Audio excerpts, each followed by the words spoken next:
Assalamualaikum warahmatullahi wabarakatuh. Di video ini, kelompok kami yang beranggotakan saya, Niraca Fiamarju, Muhammad Irsyad Bayu Fadilah, Alfian Rizky Gunawan, Muhammad Fitri Ramadan, Dwi Akbar Widianto, dan Dwi Murfan Nur Hairi akan mempresentasikan materi tentang manajemen memori dalam sistem operasi. Di sini kita akan membahas mulai dari pengertian manajemen memori, mengapa manajemen memori itu penting, tujuan utama manajemen memori, dan lain-lain sebagainya. Memori adalah salah satu komponen paling penting dalam komputer. Tanpa pengelolaan yang baik, sistem bisa menjadi lambat, tidak stabil, bahkan berhenti bekerja. Maka dari itu, pengaturan memori yang efisien sangatlah berpengaruh terhadap kinerja komputer secara keseluruhan. Untuk lebih jelasnya, mari kita masuk ke pembahasan. Yang pertama ada pengertian manajemen memori. Apa itu manajemen memori?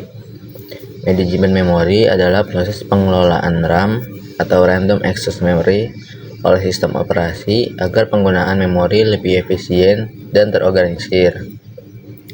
Tujuan utama dari manajemen memori ini yaitu yang pertama ada menyediakan ruang memori bagi proses yang sedang berjalan. Yang kedua ada menjaga agar proses tidak saling mengganggu. Yang ketiga, untuk meningkatkan efisiensi dan stabilitas sistem.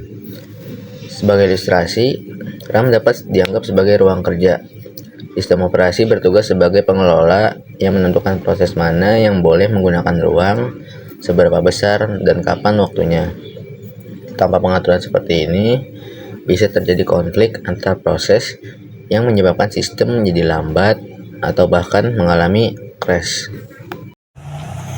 Dan slide selanjutnya, mengapa manajemen memori penting?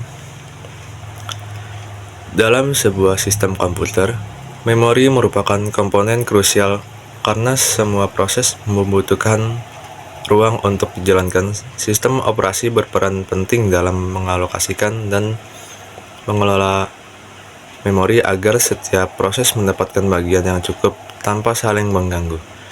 Jika manajemen memori tidak berjalan dengan baik, dampaknya bisa berupa kinerja sistem yang melambat hingga terjadinya kegagalan sistem. Slide selanjutnya, hierarki memori. Hierarki memori adalah susunan jenis-jenis memori dalam sistem komputer berdasarkan kecepatan, kapasitas, dan biaya. Tujuan utamanya adalah untuk meningkatkan kinerja sistem dengan menempatkan data yang sering digunakan di memori yang paling cepat. Memori paling dekat dengan CPU seperti register dan cache memiliki kecepatan tinggi namun kapasitas kecil, sedangkan memori seperti RAM dan storage memiliki kapasitas besar tapi akses lebih lambat. Pengaturan ini membuat sistem lebih efisien dan responsif tanpa memerlukan memori cepat dalam jumlah besar yang mahal. Slide selanjutnya, hierarki memori. Urutan dari tercepat ke terlambat register. Memori paling cepat dan paling kecil terletak langsung di dalam CPU. Cache memori L1, L2, L3 menyimpan data yang sering diakses oleh CPU. Lebih besar dari register, sedikit lebih lambat. RAM, Random Access Memory. Memori utama yang digunakan untuk menjalankan proses, kecepatan sedang, kapasitas cukup besar. Storage SSD dan HDD. Penyimpanan permanen dengan kapasitas besar, kecepatan paling lambat dibandingkan memori lainnya. Tugas utama manajemen memori ada 6, yaitu sebagai berikut. 1. Alokasi memori, memberikan ruang memori untuk program yang aktif. Manajemen memori bertugas mengalokasikan ruang memori untuk setiap program yang dijalankan. Tanpa alokasi yang baik, program tidak akan punya ruang kerja untuk menjalankan instruksinya. Sistem operasi menentukan bagian mana dari memori yang akan digunakan dan memastikan setiap program mendapat ruang yang cukup. 2. Dealokasi memori, mengembalikan memori ke sistem saat program selesai. Ketika program selesai dijalankan, memori yang sudah dialokasikan harus dikembalikan ke sistem. Proses ini penting agar memori tidak terbuang sia-sia dan bisa digunakan lagi oleh program lain. Jika tidak ada dealokasi, memori akan cepat penuh sehingga sistem bisa melambat atau hang. Yang ketiga, pelindung memori, mencegah program saling menimpa data. Tugas pelindung memori adalah mencegah satu program mengakses atau menimpa data milik program lain. Perlindungan ini sangat penting agar data tidak rusak atau hilang, serta untuk menjaga keamanan sistem secara keseluruhan. 4. Manajemen ruang kosong, menata memori agar tidak terfragmentasi. Selama komputer digunakan, memori bisa terpecah-pecah atau terfragmentasi. Manajemen ruang kosong berfungsi menata bagian-bagian memori agar tetap rapi dan efisien. Dengan begitu, sistem operasi dapat memanfaatkan ruang kosong sekecil apapun untuk menjalankan program baru. Kelima, sharing memori. Beberapa proses bisa berbagi memori. Beberapa program kadang membutuhkan data atau pustaka yang sama. Manajemen memori memungkinkan program-program ini berbagi bagian memori tertentu, misalnya file pustaka bersama atau shared libraries. Dengan sharing, penggunaan memori menjadi lebih hemat dan kerja program lebih cepat. Yang keenam, swapping, memindahkan proses antara RAM dan disk. Swapping adalah proses memindahkan data dari RAM ke hard disk atau sebaliknya. Ini dilakukan jika RAM penuh atau ada program lain yang membutuhkan ruang. Dengan swapping, komputer bisa menjalankan lebih banyak program meskipun kapasitas RAM terbatas. Teknik manajemen memori ada 4, berikut di bawah ini. 1. Partisi statis. Pada teknik ini, memori utama dibagi menjadi beberapa partisi dengan ukuran tetap sejak awal. Setiap partisi hanya dapat diisi satu proses. Kekurangannya, jika ukuran partisi terlalu besar atau kecil untuk prosesnya, maka akan terjadi pemborosan ruang atau fragmentasi internal. Yang kedua, partisi dinamis. Berbeda dengan statis, ukuran partisi diatur sesuai kebutuhan masing-masing proses. Hal ini membuat penggunaan memori lebih fleksibel dan efisien karena ruang dialokasikan berdasarkan ukuran proses yang sebenarnya, sehingga mengurangi pemborosan ruang. Yang ketiga, pegging. Pegging memecah memori menjadi blok-blok kecil berukuran sama yang disebut pegs. Proses juga dipecah menjadi blok seukuran pegs. Hal ini memudahkan penempatan di memori fisik dan mencegah fragmentasi eksternal. Pegging juga membutuhkan proses non-bersebelahan tetap dapat dijalankan. Keempat, segmentation. Segmentation membagi memori berdasarkan logika program, seperti segmen kode, data, atau stack. Teknik ini memudahkan programmer karena segmen-segmen tersebut mencerminkan cara program bekerja. Segmentation juga lebih fleksibel karena ukuran segmen bisa berbeda sesuai kebutuhan. Ya, kita masuk ke pembahasan selanjutnya, yaitu fragmentasi memori. Fragmentasi memori terjadi ketika ruang memori yang tersedia terbagi menjadi potongan-potongan kecil yang tersebar dan tidak bersebelahan.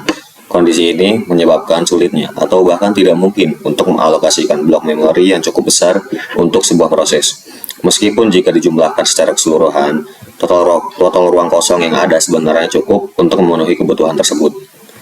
Ya, selanjutnya ada jenis fragmentasi memori. Yang pertama ada fragmentasi eksternal. Fragmentasi eksternal adalah terjadi ketika ruang kosong memori tersebar di antara blok-blok memori yang sudah dialokasikan, sehingga tidak ada blok kosong yang cukup besar untuk memenuhi permintaan baru. Penyebabnya itu alokasi dan dealokasi memori yang dinamis dan ukuran proses yang bervariasi. Contohnya, memori memiliki total 100 MB kosong, tetapi terpecah menjadi 30 MB, 20 MB, dan 50 MB yang tidak berdekatan. Jika sebuah proses membutuhkan 60 MB, alokasi akan gagal meskipun total ruang cukup. Solusinya, yang pertama ada kompresi memori, mengatur ulang proses dan ruang kosong agar blok memori kosong menjadi bersebelahan. Yang kedua, pegging, membagi memori menjadi blok-blok kecil untuk mengurangi fragmentasi. Yang kedua ada fragmentasi internal. Fragmentasi internal terjadi ketika memori yang dialokasikan untuk suatu proses lebih besar dari yang dibutuhkan, sehingga sebagian ruang terbuang di dalam blok tersebut. Penyebabnya itu alokasi memori dalam blok tetap, dan proses meminta ruang yang sedikit lebih kecil dari ukuran blok. Contohnya, sistem menggunakan blok 4 KB. Jika proses hanya membutuhkan 3 KB, maka 1 KB terbuang di dalam blok tersebut. Solusinya, yang pertama ada segmentation, membagi memori berdasarkan kebutuhan aktual proses. Yang kedua ada dynamic partitioning, mengalokasikan memori sesuai ukuran tepat yang diminta. Dampak fragmentasi, yang pertama ada penurunan kinerja sistem. Sistem menjadi lambat karena kesulitan menemukan ruang memori yang sesuai, dan proses mungkin ditunda atau gagal berjalan.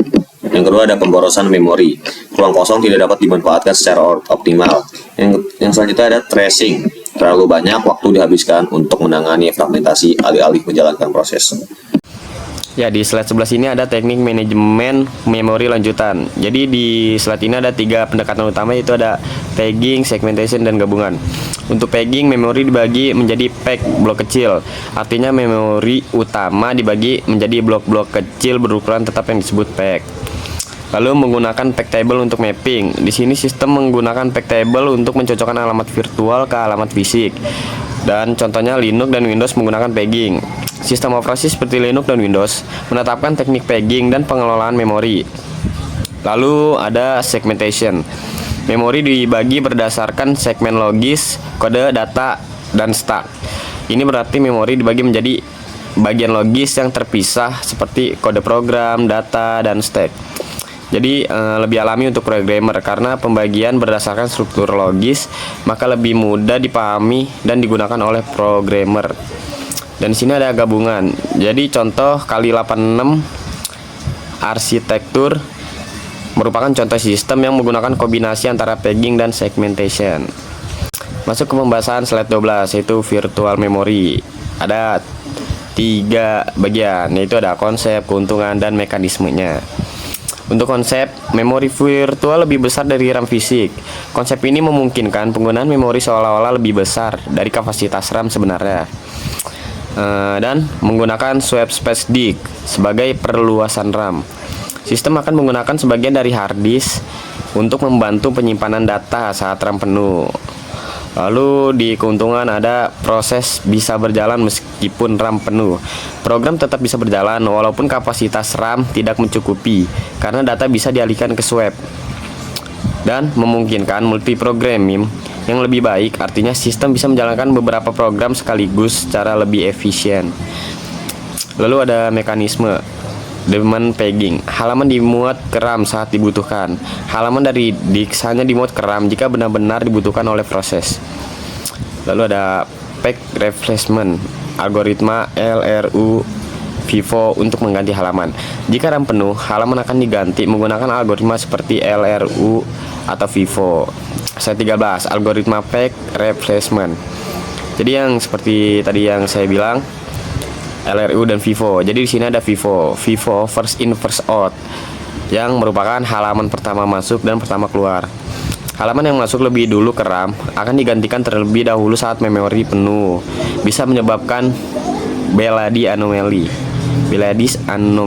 Salah satu kelemahan FIFO adalah dapat menimbulkan Belady anomaly, yaitu ketika kondisi di mana penambahan memori justru membuat kinerja menurun.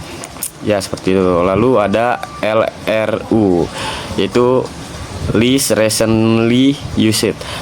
Jadi halaman yang paling lama tidak digunakan diganti. Sistem akan menggantikan halaman yang terakhir kali dipakai sudah paling lama lah. Lalu ada lebih efisien tetapi kompleks. Metode ini lebih optimal tapi membutuhkan pelacakan penggunaan halaman sehingga lebih dibilang rumit. Lalu yang ketiga ada optimal peg replacement. Jadi mengganti halaman yang tidak akan digunakan paling lama. Jadi secara teori ini adalah metode paling sempurna karena menggantikan halaman yang tidak akan dipakai lagi dalam waktu lama. Jadi yang kedua ada hanya teori tidak praktis. Tetapi metode ini tidak bisa diterapkan secara nyata karena sistem tidak tahu halaman mana yang tidak akan digunakan lagi di masa depan. Studi kasus manajemen memori. 1. Linux menggunakan pegging dan swap partition. 2. OOM atau out of memory killer mematikan proses saat kehabisan memori. 2. Windows menggunakan Virtual Memory Manager atau disingkat VMM. Package file SYS sebagai swap space. Tantangan modern dalam manajemen memori. 1. Memory leak terjadi ketika proses tidak melepaskan memori yang sudah tidak digunakan sehingga menyebabkan pemborosan memori. 2. Thrashing, kondisi yang dimana terlalu banyak proses swapping antara RAM dan disk menyebabkan performa sistem menurun drastis. 3. Big data atau real time system, sistem dengan kebutuhan data besar dan waktu nyata membutuhkan manajemen memori yang lebih canggih dan efisien. Kesimpulan: 1. Manajemen memori adalah inti sistem operasi. 2. Teknik seperti package segmentation dan virtual memory meningkatkan efisiensi. 3. Fragmentasi dan sweeping adalah masalah utama yang harus diatasi. 4. Sistem modern terus berkembang untuk manajemen memori yang lebih baik. Yang terakhir ada pesan penutup. Manajemen memori merupakan fondasi utama dalam kinerja utama sistem operasi. Pemahaman yang baik tentang alokasi memori, memori virtual, dan solusi untuk fragmentasi sangat penting untuk mengoptimalkan penggunaan memori dan menjaga stabilitas sistem secara keseluruhan. Demikian presentasi dari kelompok kami tentang materi manajemen memori dalam sistem operasi. Kesimpulannya, manajemen memori adalah bagian inti dari sistem operasi. Pengelolaan ini mencakup berbagai teknik seperti paging, segmentation, dan virtual memory yang semuanya bertujuan untuk efisiensi penggunaan RAM. Tentu saja sistem juga menghadapi tantangan seperti fragmentasi dan swapping yang harus ditangani agar sistem tetap optimal. Terima kasih atas perhatiannya. Semoga materi ini bermanfaat dan mudah dipahami. Mohon maaf bila ada salah kata. Wassalamualaikum warahmatullahi wabarakatuh.